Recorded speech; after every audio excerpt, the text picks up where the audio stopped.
De graves complications secouent l'aviation internationale. Air India dans l'œil du cyclone. Le paysage de l'aviation mondiale est devenu particulièrement tendu ces derniers jours. L'une des compagnies aériennes les plus importantes d'Asie, Air India, se trouve au cœur d'une crise opérationnelle qui l'a obligée à prendre des décisions drastiques concernant ses avions gros porteurs, notamment les modèles Boeing 787 et 777. Mais que se passe-t-il réellement derrière ces réductions? Tout a commencé après un tragique accident. Le vol AI-171 a été victime d'un sinistre près d'Ahmedabad, causant la mort de plus de 270 personnes. Cet incident a marqué un tournant pour la compagnie. En réponse, Air India a annoncé une réduction significative de ses vols long courriers. Cette suspension temporaire affectera environ 15% de ses routes internationales, en particulier celles qui dépendent de ses avions à double couloir. La mesure sera en vigueur du 21 juin au 15 juillet 2025 pour le moment. Les effets ne se sont pas fait attendre. Rien que le 19 juin, la compagnie a annulé plus de 20 vols, impactant à la fois des destinations nationales et internationales. Les aéroports les plus touchés ont été ceux de Delhi, Dubaï et Londres Heathrow. En outre, des routes clés en Europe et en Asie ont été modifiées, tandis que la compagnie procède à des inspections intensives de sa flotte et fait face à des restrictions temporaires sur certains couloirs aériens. Air India en crise, vols annulés, inspections massives et tensions régionales. La situation d'Air India devient de plus en plus délicate. Les conséquences du récent accident du vol AI-171 ont déclenché une série d'événements qui frappent durement la compagnie, tant au sol qu'en vol. Mais pourquoi a-t-elle dû prendre des mesures aussi drastiques? Le 19 juin dernier, la compagnie aérienne a annulé 20 vols en une seule journée. Au niveau national, des liaisons très demandées, telles que celles reliant Mumbai, Ahmedabad, Pune, Amritsar, Indore, Kolkata, Coimbatore et Vadodara ont également été perturbées, laissant des centaines de passagers avec leurs plans complètement bouleversés. Qu'est-ce qui se cache derrière cette vague d'annulation? Après l'accident mortel du vol AI-171 près d'Ahmedabad, qui a coûté la vie à plus de 270 personnes, Air India a immédiatement lancé une révision complète de ses avions gros porteurs. Les inspections, ordonnées par la Direction générale de l'aviation civile, DGCA de l'Inde, ont été particulièrement rigoureuses pour les Boeing 787 Dreamliner et les Boeing 777. À ce jour, 26 des 33 Dreamliner ont passé avec succès les inspections et peuvent reprendre leurs opérations. Cependant, 66 vols opérés avec ces appareils ont déjà été suspendus depuis l'accident. Les Boeing 777 font également l'objet d'une évaluation approfondie, bien que les autorités n'aient détecté aucune défaillance structurelle critique. Des protocoles de sécurité renforcés restent néanmoins en place pour éviter tout scénario à risque. Mais ce n'est pas tout. La situation est encore aggravée par des facteurs extérieurs. L'instabilité géopolitique croissante au Moyen-Orient a entraîné la fermeture de plusieurs espaces aériens dans la région. En conséquence, Air India a dû modifier de nombreuses routes internationales, ce qui a conduit à des détours allongeant considérablement les temps de vol et générant des tensions opérationnelles dans des aéroports majeurs comme Delhi, Amritsar et Goa. La compagnie aérienne fait ainsi face à un double défi: assurer une sécurité maximale au sein de sa flotte, tout en gérant un contexte international de plus en plus instable. Air India s'exprime: mesures d'urgence et engagement envers la sécurité. Dans un communiqué officiel daté du 18 juin, Air India est sortie de son silence concernant la crise qu'elle traverse. La compagnie aérienne a confirmé qu'elle procédait à des ajustements importants de ses routes internationales, soit en les suspendant temporairement, soit en réduisant la fréquence. La raison? Une combinaison critique de facteurs opérationnels. D'une part, la compagnie a lancé des inspections préventives et volontaires de ses avions Boeing 787 et 777 avant chaque vol, dans le but de détecter la moindre irrégularité.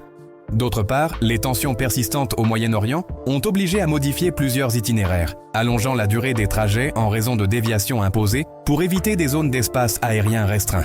Air India a expliqué que ces décisions sont motivées non seulement par des préoccupations de sécurité, mais aussi par la volonté de garantir un programme plus prévisible et d'éviter des annulations de dernière minute qui nuisent aux passagers. En d'autres termes, la priorité est donnée à la stabilité opérationnelle sans compromettre l'intégrité du service.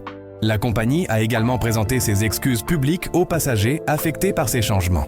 Parmi les solutions proposées, les voyageurs peuvent donc modifier leur date sans frais supplémentaires, être reclassés sur d'autres vols ou encore demander un remboursement intégral s'ils le souhaitent. Enfin, Air India a réaffirmé son intention de revenir à la normale dès que possible. Cependant, elle a clairement indiqué que la sécurité restera au cœur de toutes ses décisions, même si cela implique de maintenir certaines restrictions aussi longtemps que nécessaire. American Airlines se retire du Moyen-Orient. La liaison vers Doha suspendue, La tension croissante au Moyen-Orient commence à avoir des répercussions sur le secteur aérien occidental.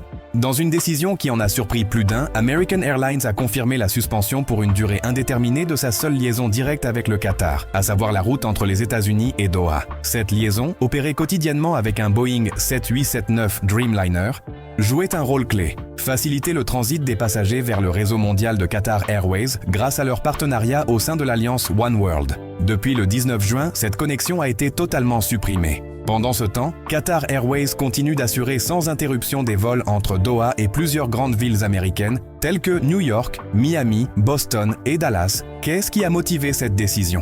La réponse réside dans l'instabilité croissante de la région. Les récents affrontements entre Israël et l'Iran, accompagnés de multiples attaques croisées, ont considérablement augmenté la perception du risque. L'ambassade des États-Unis à Doha a même émis une alerte de sécurité, conseillant aux citoyens américains d'accroître leur vigilance, d'éviter les lieux très fréquentés par des ressortissants américains et de rester informés. Ce changement sur l'échiquier aérien reflète non seulement les préoccupations liées à la sécurité directe, mais aussi les effets collatéraux dans des pays proches du conflit. Bien que le Qatar et les Émirats arabes unis ne participent pas activement aux hostilités, leurs aéroports, parmi les plus fréquentés au monde, restent exposés à des risques indirects. Une tempête parfaite pour l'aviation mondiale, les interruptions de vols au Moyen-Orient ne sont pas nouvelles, mais ce que nous observons actuellement est d'une toute autre ampleur. Plus de 500 vols ont été annulés ces derniers jours, dans des aéroports clés comme Tel Aviv, Dubaï, Istanbul, Beyrouth et Amman, provoquant un chaos sans précédent dans les itinéraires internationaux. De grandes compagnies aériennes telles qu'Emirates, Etihad, Qatar Airways, Royal Jordanian, Lufthansa et Air France ont dû adapter rapidement leurs opérations. Emirates, par exemple, a suspendu ses services vers la Jordanie et le Liban jusqu'au 22 juin et a prolongé la suspension de ses vols vers l'Iran et l'Irak jusqu'au 30 juin. Pendant ce temps, les autorités des Émirats arabes unis ont invité les voyageurs à rester en contact avec leurs compagnies aériennes face à une situation extrêmement dynamique et en constante évolution. Mais l'impact dépasse les aéroports. Ces perturbations commencent à affecter la logistique mondiale, le commerce international et les infrastructures critiques de l'aviation civile. Des experts avertissent que, si les gouvernements et les organismes de régulation n'agissent pas rapidement et de manière coordonnée, cette crise pourrait dégénérer et provoquer un effondrement plus large du système mondial de transport aérien. Et qu'en est-il de Boeing? Cette situation affecte également la perception de la sécurité des avions gros porteurs de Boeing. Tant Air India qu'American Airlines comptaient sur le 787 Dreamliner pour desservir des routes désormais suspendues. Cette coïncidence a suscité des soupçons. Les problèmes techniques seraient-ils plus profonds que ce qui a été reconnu publiquement? Après la crise du 737 MAX, le Dreamliner représentait le symbole du redressement de Boeing. Mais cette nouvelle vague de complications menace d'éroder encore davantage la confiance dans la marque, au moment même où elle cherche désespérément à restaurer sa crédibilité. Une épreuve de résistance en temps réel au-delà des retards et des annulations visibles, cette crise constitue un test crucial de la résilience interne des compagnies aériennes. Depuis la pandémie, le secteur évolue dans un environnement hostile. Perturbation de la chaîne d'approvisionnement, pénurie d'appareils neufs et demande internationale en constante augmentation. Aujourd'hui, cet équilibre précaire est une nouvelle fois mis à l'épreuve. L'un des points les plus vulnérables est l'utilisation intensive des avions long courriers, comme les Boeing 787 et 777. Ces jets fonctionnent à la limite de leurs capacités opérationnelles, et toute défaillance ou inspection imprévue peut paralyser des lignes entières. Contrairement aux avions court courrier, il n'existe pas la même flexibilité pour faire tourner rapidement les appareils ou remplacer les équipages.